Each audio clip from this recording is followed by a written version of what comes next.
Tema dessa noite, na sequência da série, abra sua Bíblia no Evangelho de Lucas. Evangelho de Lucas, capítulo 24. Enquanto você procura, quem não trouxe a Bíblia, basta erguer a mão. Se você está sem Bíblia, erga a sua mão, nós faremos uma Bíblia chegar até onde você está. É só manter a mão erguida, quem quiser a Bíblia para acompanhar. Lucas capítulo 24, enquanto você localiza aí, na sequência dos temas que nós vimos estudando, pelo menos na sequência mais próxima, nós vimos por que razão Jesus foi entregue à morte. Estudamos aqui. Por que razão ele foi entregue para morrer? Depois estudamos logo em seguida quem entregou Jesus para morrer. E na semana passada nós estudamos exatamente o momento da morte de Jesus no Calvário, um momento solene para toda a humanidade, um momento que dividiu a história da humanidade. A morte de Jesus e o significado que ela teve. Na noite de hoje, ainda na sequência, nós vamos estudar um assunto fundamental, sem o qual o Evangelho perde o sentido. Mas o que tem de legal no estudo dessa noite, diferentemente de alguns estudos anteriores, que a gente às vezes estuda temas mais pesados, que mexem conosco, puxam a nossa orelha, são advertências de Deus para nós, mas sempre com uma mensagem positiva do Evangelho. Mas é lógico que há assuntos que às vezes são mais desagradáveis para nós ouvirmos, né? Parece que nós nos identificamos mais diretamente. O dessa noite eu costumo dizer que é um dos estudos mais gostosos para se dar do Evangelho. Essa noite é só alegria, porque nós vamos falar da ressurreição de Jesus. E o que isso significa para nós? Por que eu disse no início que sem a ressurreição de Cristo o Evangelho perde o sentido? Tem gente que pensa que o Evangelho se esgota na morte de Jesus na cruz. Engano. Se Jesus não tivesse ressuscitado, o Evangelho teria perdido o sentido, e nós vamos ver essa noite por quê? Qual a razão? O plano da salvação não termina na morte de Jesus na cruz. Aliás, o plano da salvação ainda não terminou. Ele ainda está nos seus momentos finais, ainda não se cumpriu todo o plano de Deus. A parte principal, talvez, que foi a morte e a ressurreição de Cristo, o centro do Evangelho se cumpriu, mas ainda faltam partes importantes. E essa noite nós vamos ver a respeito da ressurreição de Jesus. O que é que isto tem a ver comigo e com você? O que isso trouxe para a nossa vida? Por que eu disse que é uma delícia estudar isso? Por que nós vamos sair daqui essa noite? Eu tenho certeza, quem chegou aqui deprimido, chateado, quem chegou aborrecido, quem chegou aqui trazido por um problema muito grave, quem sabe enfrentando um problema na família, de doença, de problema financeiro, não importa. Quem entrou aqui essa noite deprimido, eu garanto, vai sair fortalecido. Porque a mensagem dessa noite ela é poderosa para nós. Ela muda o nosso enfoque do mundo e da vida. Vamos ver juntos. Lucas capítulo 24, eu vou ler do verso 1 até o 6, diz assim: no primeiro dia da semana, qual é o primeiro dia da semana? Domingo. Bem cedo, elas foram ao sepulcro, levando as especiarias que tinham preparado. Acharam a pedra removida do sepulcro, mas quando entraram, não encontraram o quê? Presta bem atenção nisso, elas não encontraram o que elas foram procurar. E o que elas foram procurar? O corpo de Jesus. Guarda isso. Elas foram ao sepulcro, as mulheres. Jesus morreu na sexta-feira, permaneceu no sepulcro no sábado, guardando o mandamento de Deus. E no domingo pela manhã, as mulheres que foram lá para cuidar do corpo dele, não encontraram o corpo de Jesus no sepulcro. Verso 4. Estando elas, como é que elas estavam? Perplexas a esse respeito. De repente pararam junto delas dois homens, com vestes o quê? Resplandecentes. Portanto, quem são esses dois homens com vestes resplandecentes, brilhantes? Dois anjos pararam ao lado das mulheres que foram ao túmulo de Jesus. Elas ficaram tão atemorizadas, claro, né? De repente aparece um anjo na sua frente. Elas ficaram tão atemorizadas que se curvaram com o rosto em terra. Mas os homens lhes disseram: por que buscais entre os mortos quem está vivo? ele não está aqui, mas ressurgiu, ressuscitou. Para aqui antes de eu ler o verso seguinte. Então vamos realizar isso aqui. As mulheres, aquelas que seguiam a Jesus, inclusive sua mãe, Jesus morreu na sexta-feira, deixaram o corpo dele ali, no sepulcro.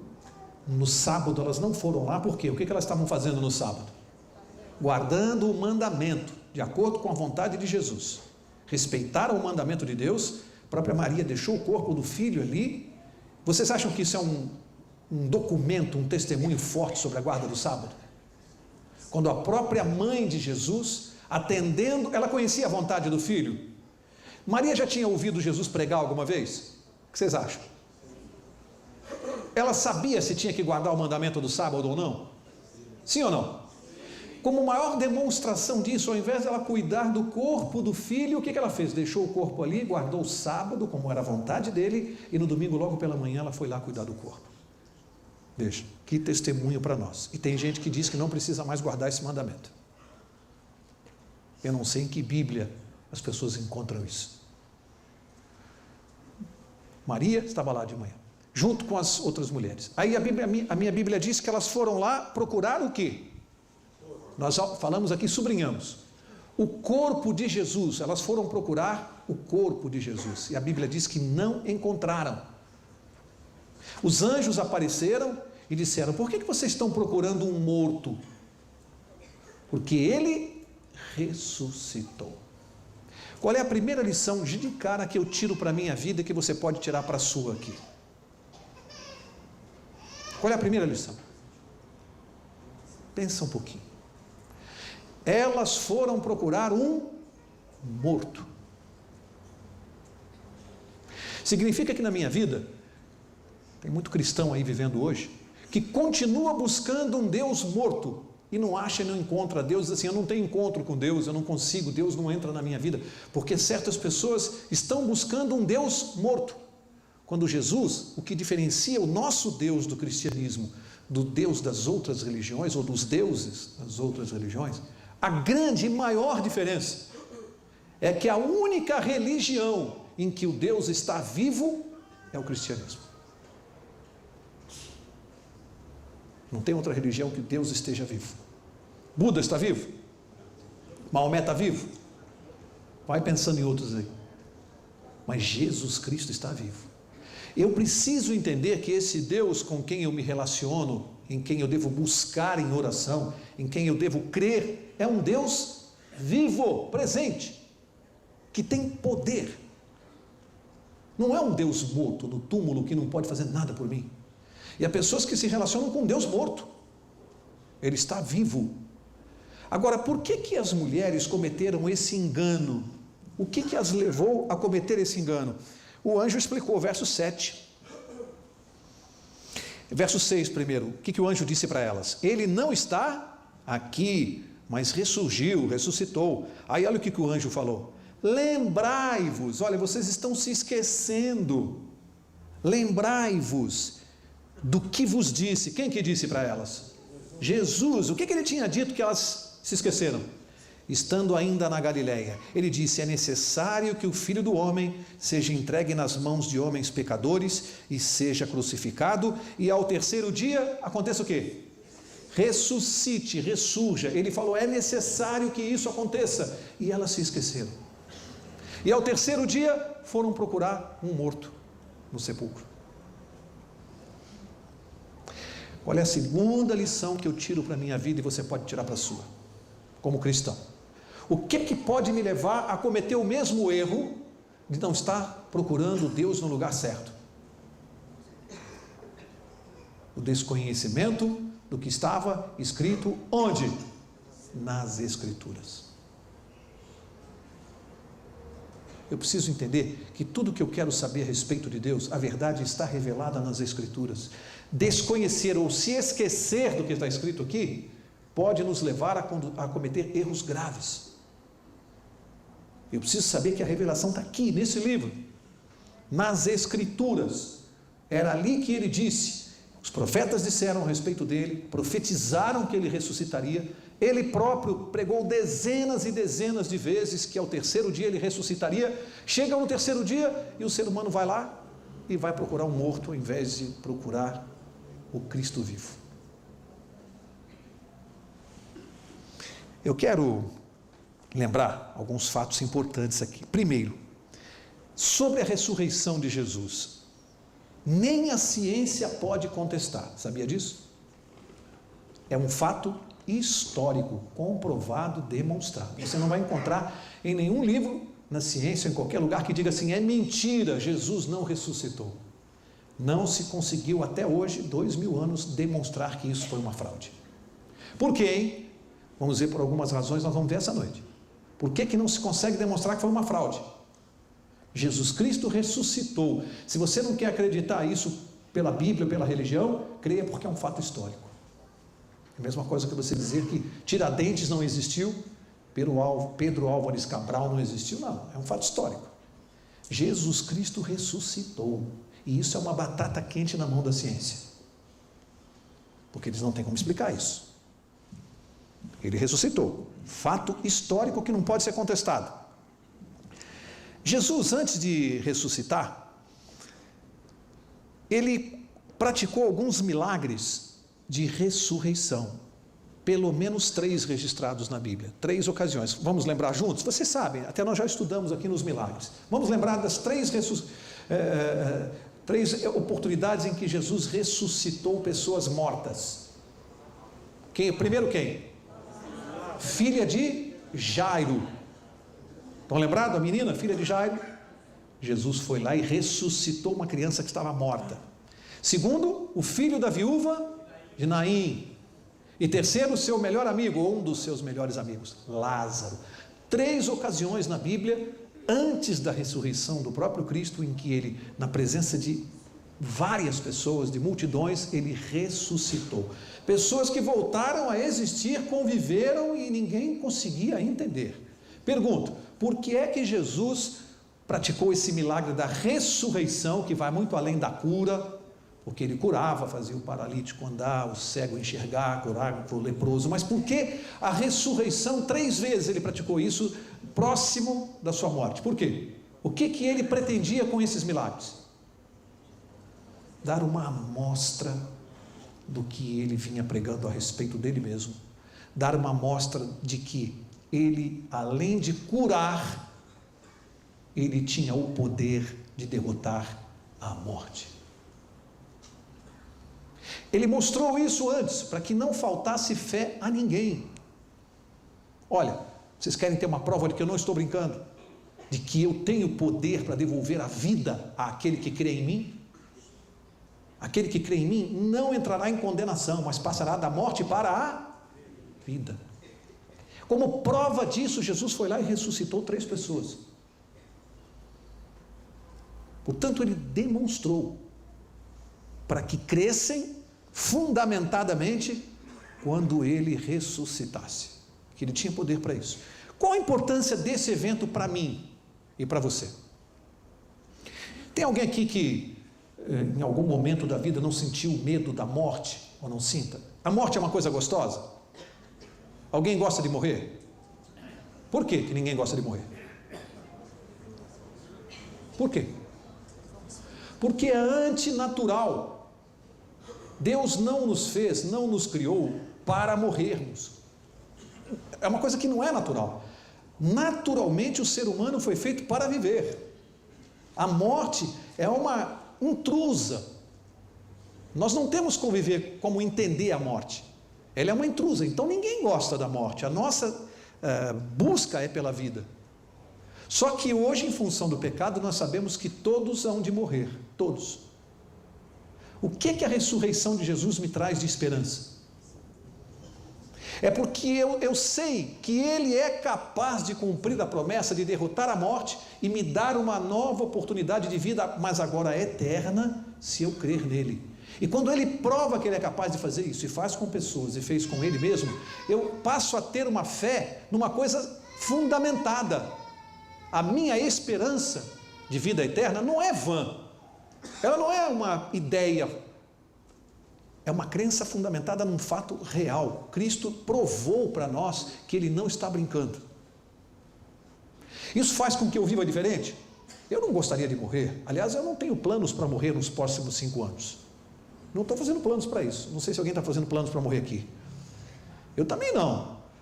Mas eu quero dizer para vocês que a morte não me assusta como me assustava antes de eu conhecer o Evangelho.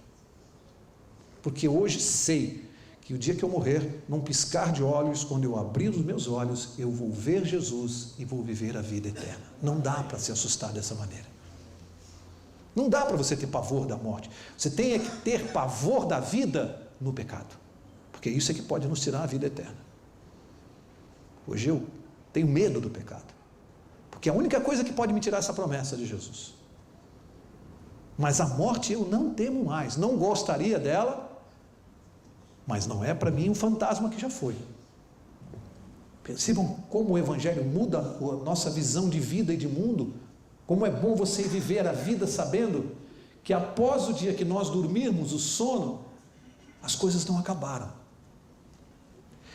A morte, alguém já escreveu isso, eu acho isso lindo. A morte não é o fim de tudo, é o início da eternidade. Você já pensou na morte dessa maneira? Ela não é o fim de tudo, é o início da eternidade. Portanto, só Jesus Cristo remove o medo da morte. Quem tem pavor da morte ainda não conheceu o Evangelho. E é por isso que é triste quando a gente vai a um velório de alguém que não tem o conhecimento cristão ou não professa a fé cristã, tem uma outra filosofia ou religião qualquer, você vê aquela pessoa desesperada, se jogando no chão porque o familiar está ali no caixão. Aquele desespero, que há uma diferença entre o sofrimento da saudade, da perda, e o desespero de quem perdeu tudo. É triste você ver uma pessoa desesperada diante da morte, porque se ela tivesse uma informação, se ela conhecesse o Jesus que nós conhecemos, ela enfrentaria a morte de maneira diferente. Percebem a diferença que isso faz? Vimos aqui que Jesus praticou os 3 milagres com um objetivo claro. Aí eu digo uma coisa para você. Olha aí como Jesus faz para nos manter firmes na fé. Em circunstâncias normais, preste atenção, em circunstâncias normais, não daria para acreditar em alguém que ficasse pregando para nós que iria morrer e no 3º dia iria ressuscitar. Você acreditaria se alguém te falasse isso? Pensa hoje, você não conhece a história de Jesus, Jesus não tinha morrido. Se alguém viesse pregando assim, olha, eu vou morrer, mas no 3º dia eu vou ressuscitar, é difícil de acreditar, não é? Jesus pregava uma mensagem difícil de crer, porque isso nunca tinha ocorrido.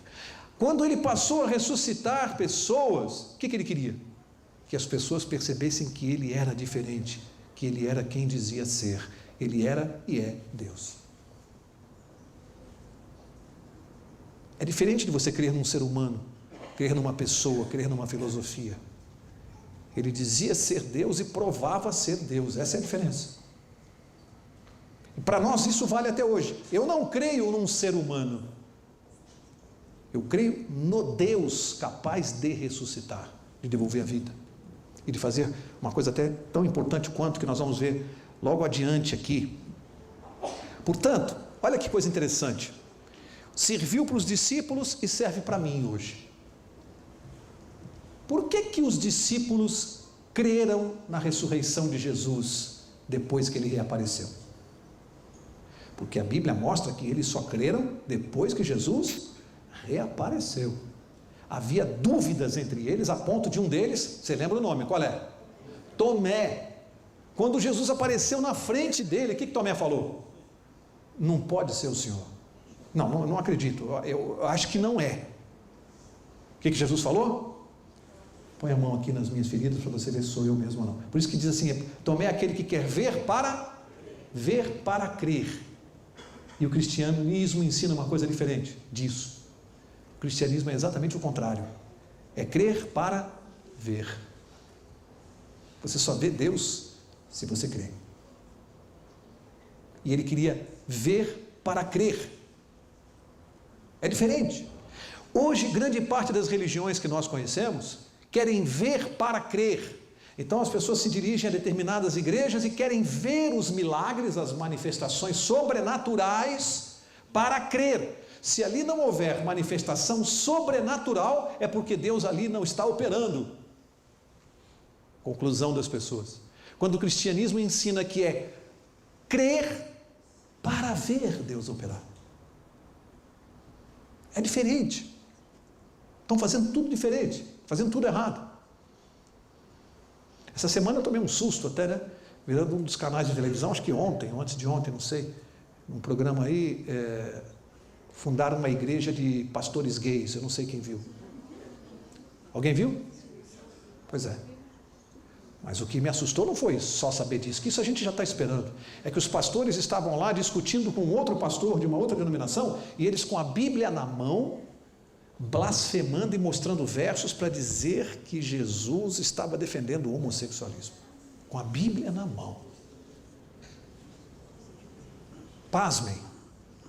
Pegaram versos, Euler, em que Jesus fala do eunuco e a interpretação deles que o eunuco é o que tinha aversão sexual pela mulher. Eu não sei que Bíblia é essa. E eles defendiam que Cristo era a favor do homossexualismo. E a gente vendo aquilo fala, meu Deus, milhões de pessoas assistindo aquilo. Quer dizer, hoje faz-se o que se quiser com a Bíblia, desde que você distorça, tire do contexto. E eu estava dizendo, por que os discípulos creram só depois que Jesus apareceu? Porque a diferença é que quando Jesus apareceu, eles não creram na ressurreição dele porque não encontraram o corpo do morto. Eles creram porque encontraram Jesus vivo.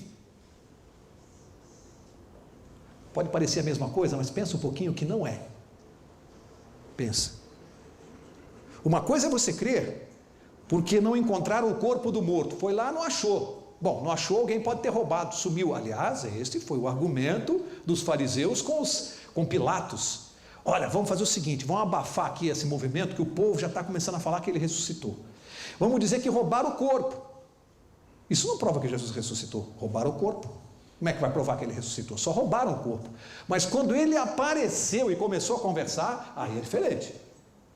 Creram não porque não encontraram o corpo, creram porque encontraram Cristo vivo. Você crê em Jesus por qual das duas razões? Ele está vivo na sua vida? Você crê porque você ouviu falar, porque tem um cara lá na igreja que você vai de quarta-feira que falou isso, e por isso você crê? Ou você crê porque você tem uma experiência pessoal com ele?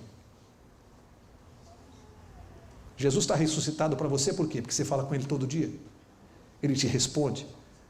Você não precisa de mais nada, você sabe, mas está nas Escrituras. E isso vale para nós. Portanto, eles creram. Além de crerem, eles fizeram uma coisa muito importante, que é o nosso dever hoje. Proclamar que Jesus ressuscitou era uma coisa fácil para os discípulos. O que vocês acham? Sair lá por Jerusalém, contando para todo mundo que ele tinha ressuscitado. Era fácil? Não. Tanto não era que a Bíblia registra a dificuldade com que eles fizeram isso, perseguições, passaram por um inferno e alguns até foram mortos por causa dessa pregação.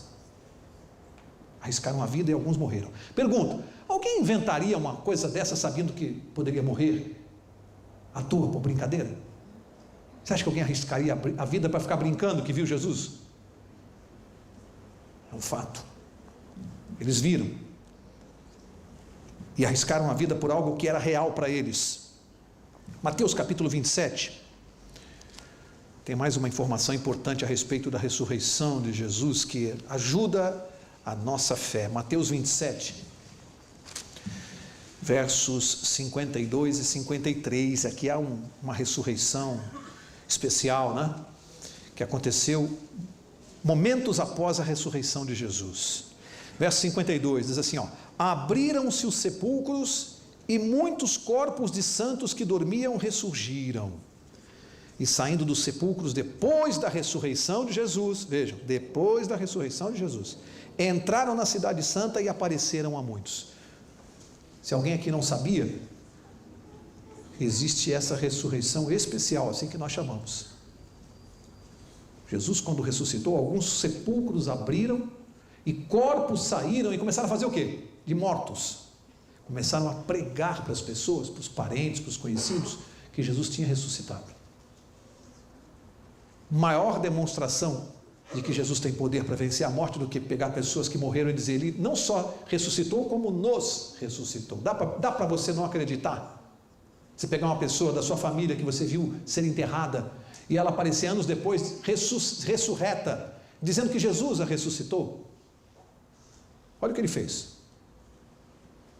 Quer dizer, amigos, o que mais Jesus poderia fazer para fortalecer a nossa fé? Eu pergunto para você, o que mais? O que mais ele pode fazer para nos dar provas de que ele tem esse poder? A ressurreição de Jesus é a garantia do quê?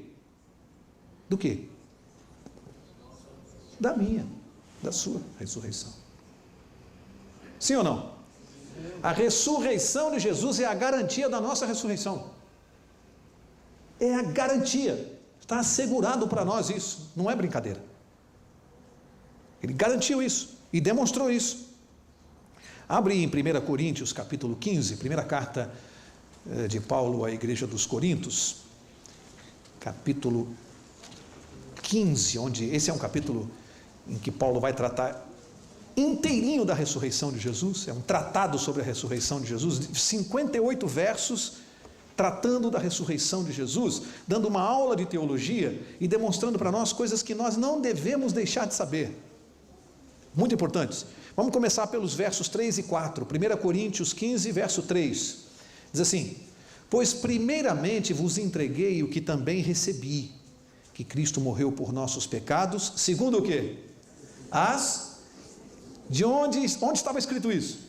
Nas Escrituras, profecias que se cumpriram, estava lá escrito e aconteceu exatamente do jeito que a Escritura, os profetas tinham dito. Verso 4, e que ele foi sepultado e que ressuscitou ao terceiro dia, segundo o quê?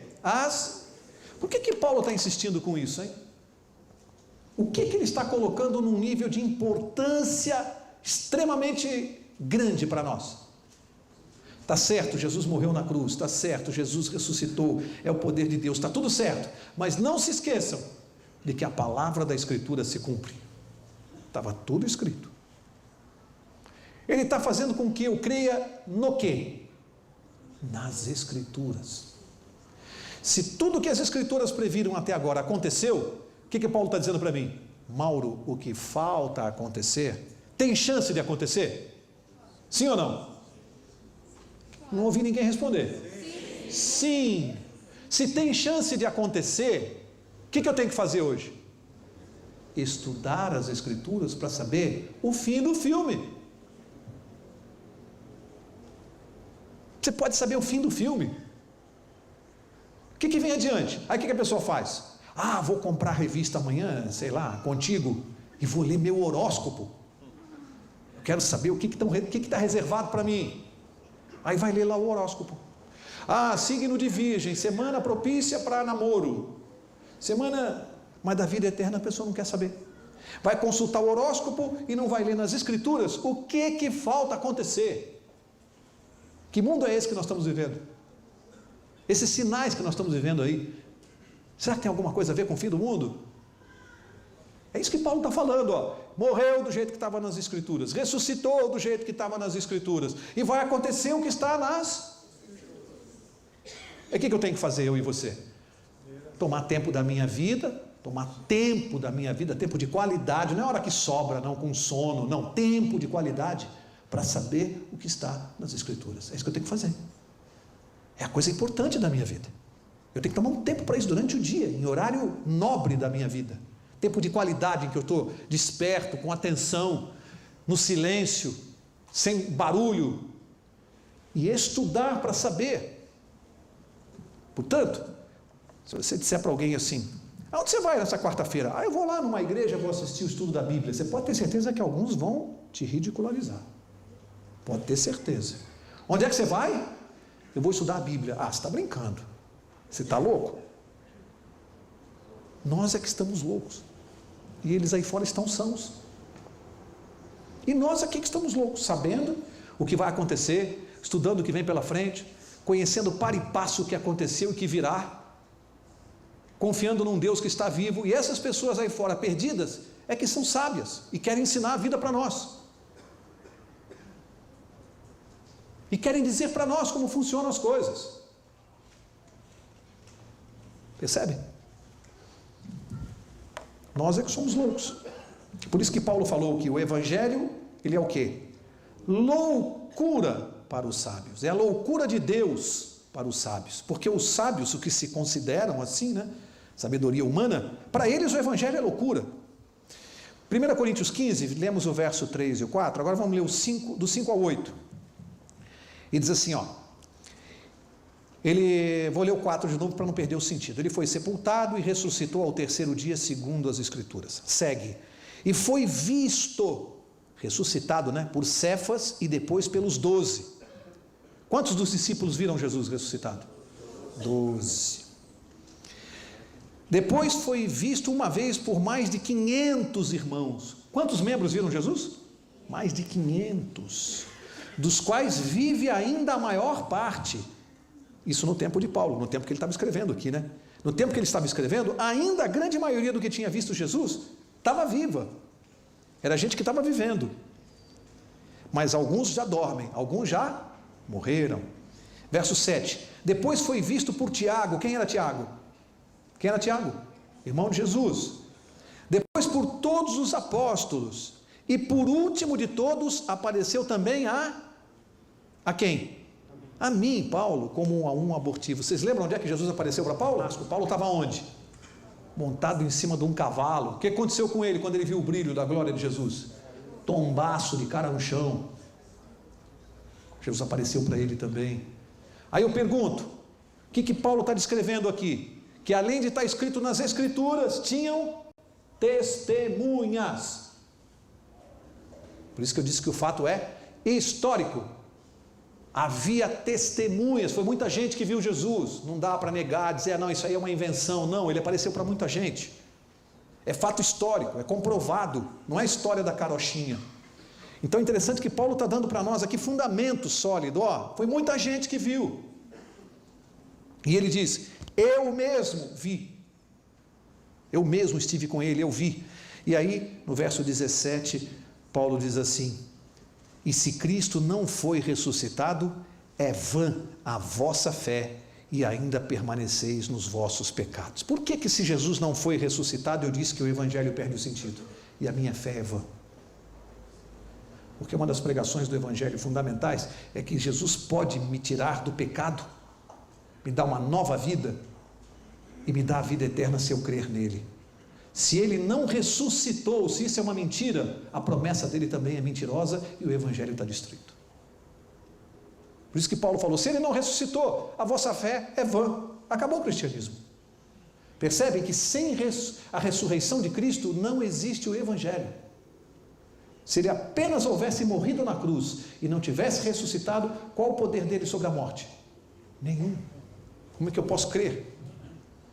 A ressurreição é fundamental, ela completa o plano da salvação. Agora, para começar a encerrar, João capítulo 5, Evangelho de João, capítulo 5, tem aqui uma colocação, e isso aqui é muito importante para nós hoje, muito importante, preste atenção nisso aqui. João 5, verso 24, Jesus diz assim, em verdade, olha, uma coisa interessante, toda vez que você ler na Bíblia, Jesus repetindo, muitas vezes ele fala assim, em verdade, não é uma repetição? Por que isso acontece? No tempo de Jesus, isso significava dar uma ênfase, era enfático. Então, é como o jovem hoje, como é que o jovem dá ênfase quando ele está falando uma coisa? Os jovens.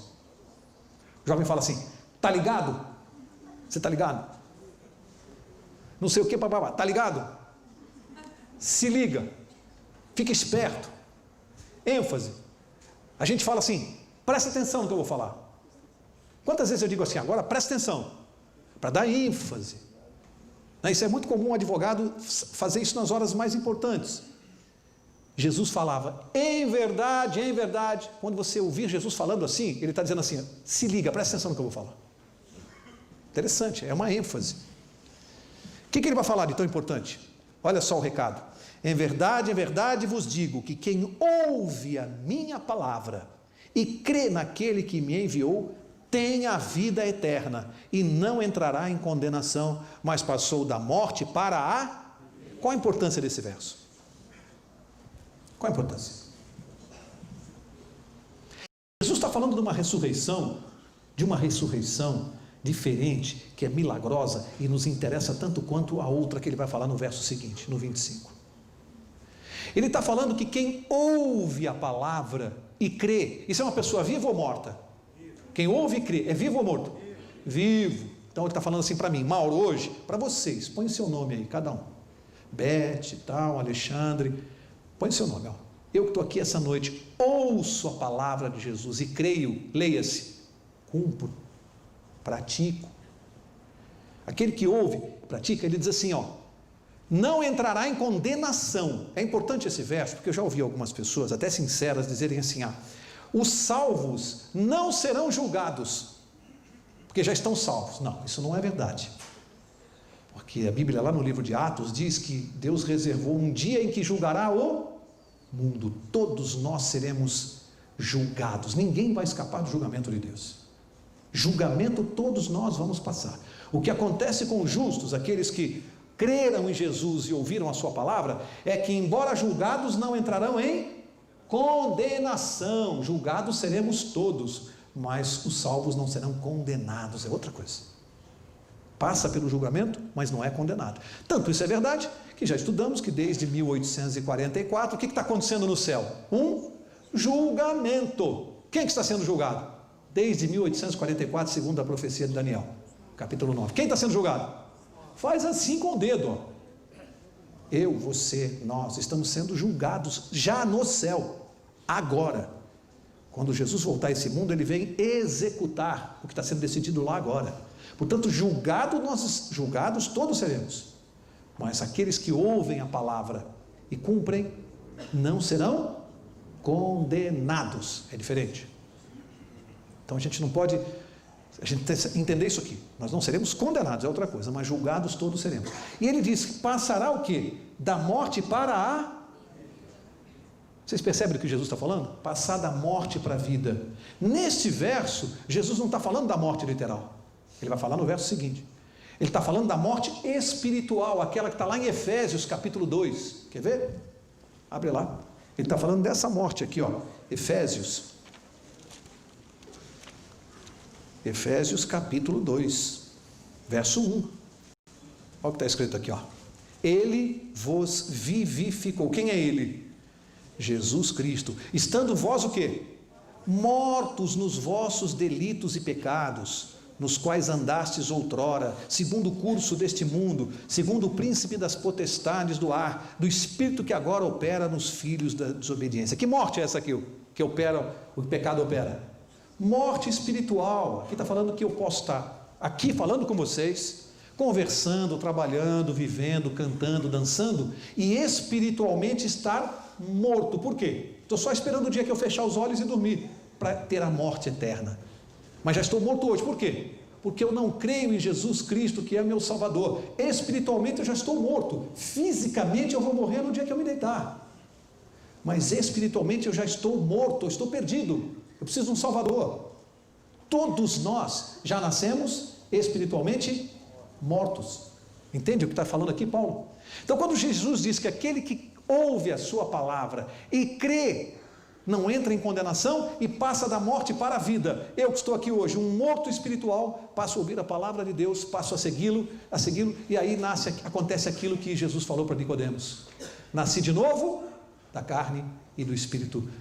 Transformação em vida, transformação espiritual. Nova criatura. Deu para entender? Nascimento espiritual. Então Jesus está dizendo que há uma primeira ressurreição, ela é espiritual.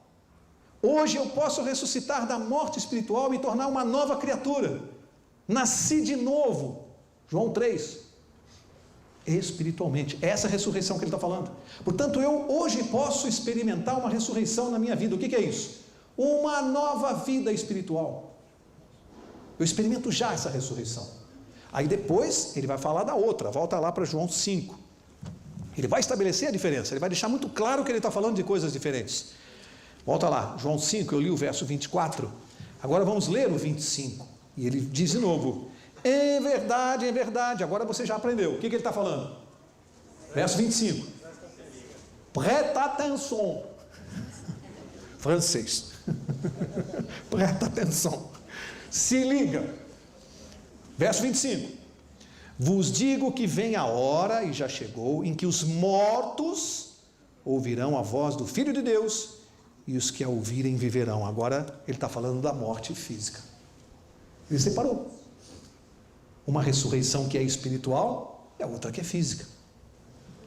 Portanto, hoje, crendo em Jesus, eu ressuscito de uma morte espiritual. Eu que era espiritualmente morto, embora cantando, falando, brincando. Quanta gente no mundo você está vendo aí hoje? Normal aí, você está vendo na televisão, trabalhando, você está vendo lá em Brasília.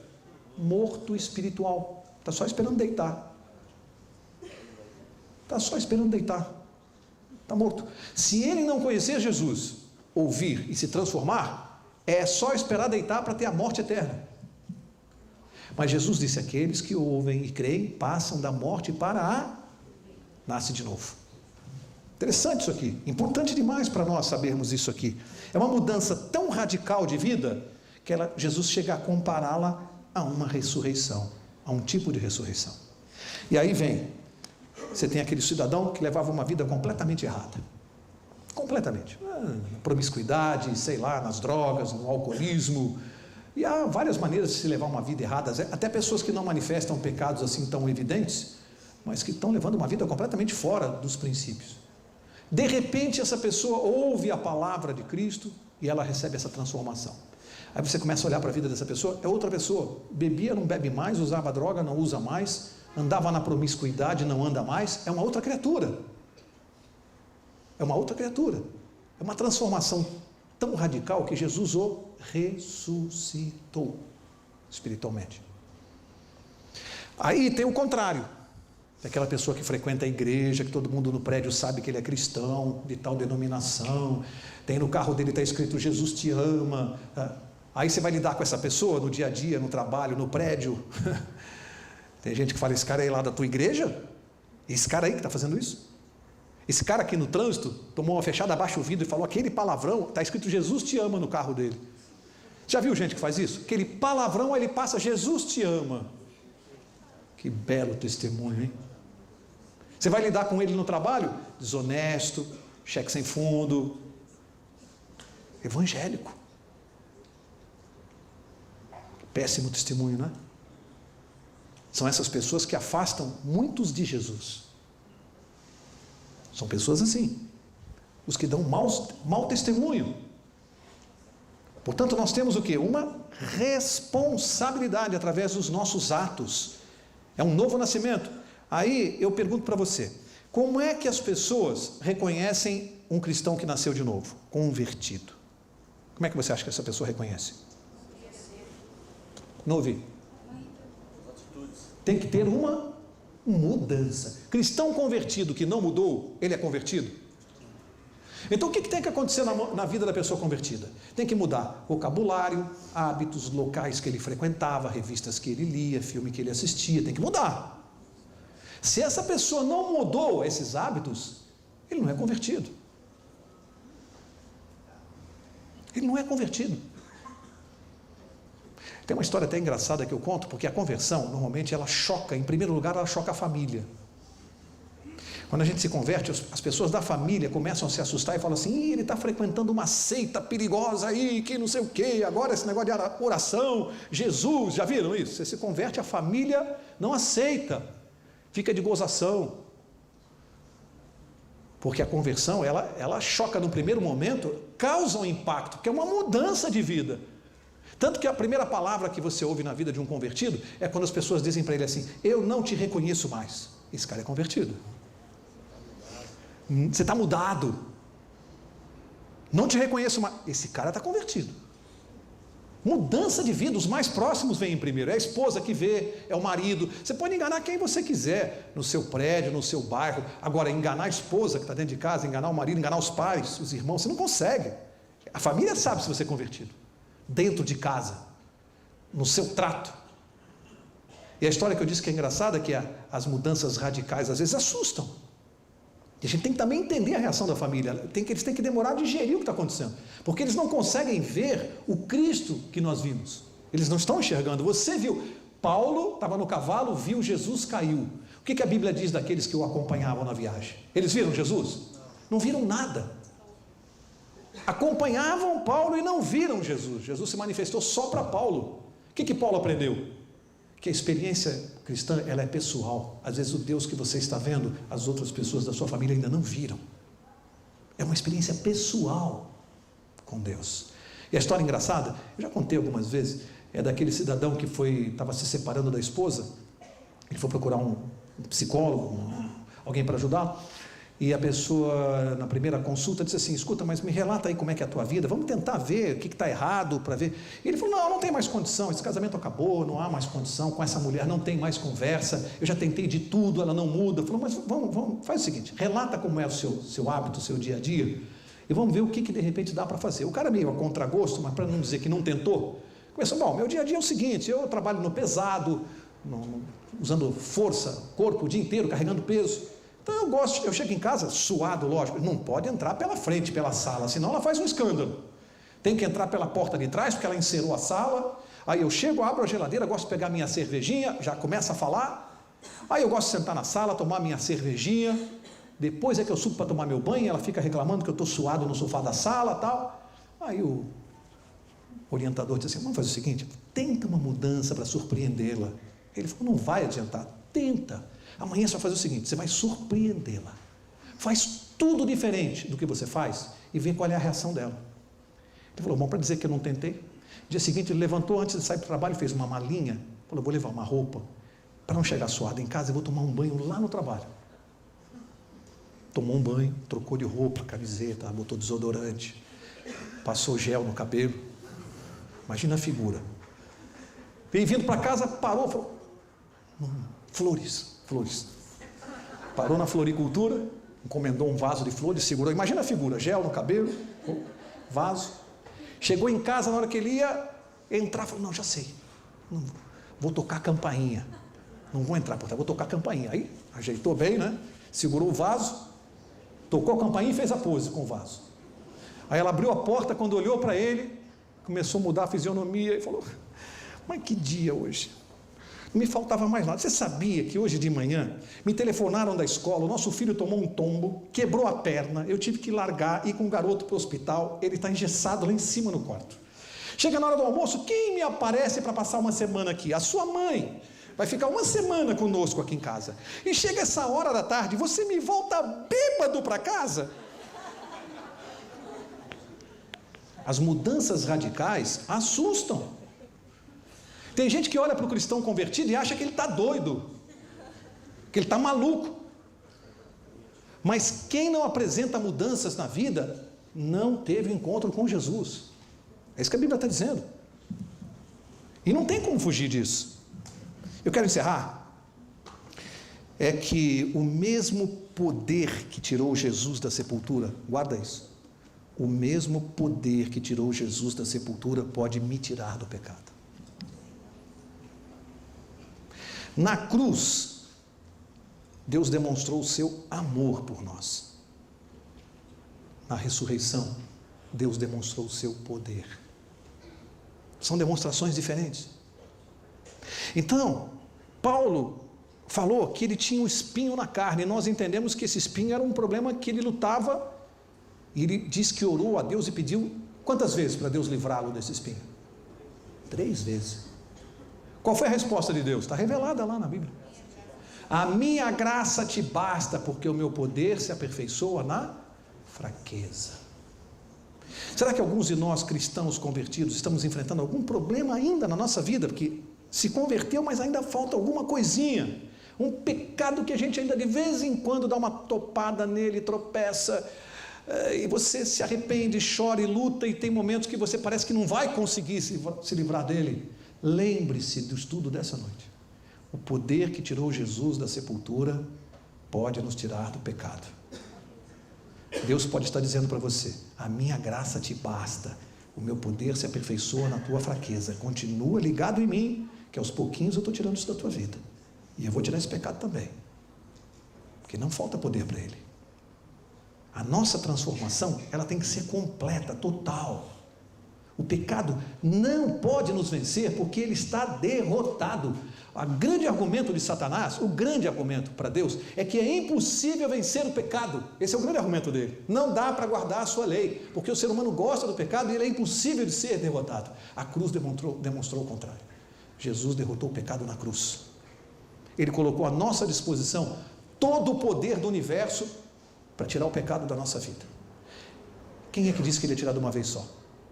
Ele vai tirando aos pouquinhos, chama-se santificação, e vai tirando, e vai tirando. Agora, se você não se relaciona com ele, não busca o poder em oração, vai demorar mais tempo.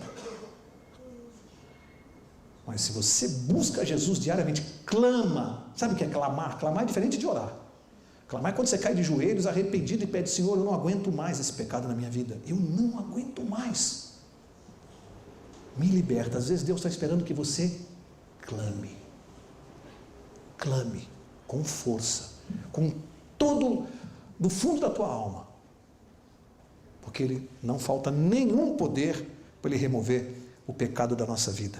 Às vezes a gente precisa fazer um inventário da nossa vida, assim, olhar, identificar o que ainda não se parece com Jesus na nossa vida, porque a gente tem coisinhas que ainda não se parecem com Jesus. Clame a ele: Senhor, eu preciso ainda que o Senhor mexa aqui, aqui, ali, ali. Mas clame isso, transforme isso na sua oração constante, aquele espinho na carne. Eu quero encerrar dizendo para vocês duas coisas. Primeira, que a parte que nos cabe para a salvação, tem uma historinha curta, simples, que diz que um menininho na escola, estava na época da professora fazer um teatrinho, e ela ia então ali sortear entre os garotos quem que ia fazer tais e tais papéis. E o garoto chegou em casa e falou para a mãe que no dia seguinte a professora ia fazer um teste e escolher aqueles que iam participar da peça. E ele estava todo empolgado. E a mãe tinha um receio. Achava que o filho, pelo jeito dele, timidez e tudo, que ele não ia ser escolhido para participar da peça. E ela estava com medo da reação dele, a autoestima dele, porque ele estava muito empolgado com aquilo. E ela foi preocupada buscá-la no dia seguinte, como é que estaria a reação do filho. Ficou feliz quando ela encostou o carro e viu que ele veio correndo, saltando, feliz, alegre. E ela falou: puxa vida, deu tudo certo, né? E ele falou: mãe, e aí, filho, o que você foi escolhido? Mãe, você não acredita, me escolheram para no final bater palma.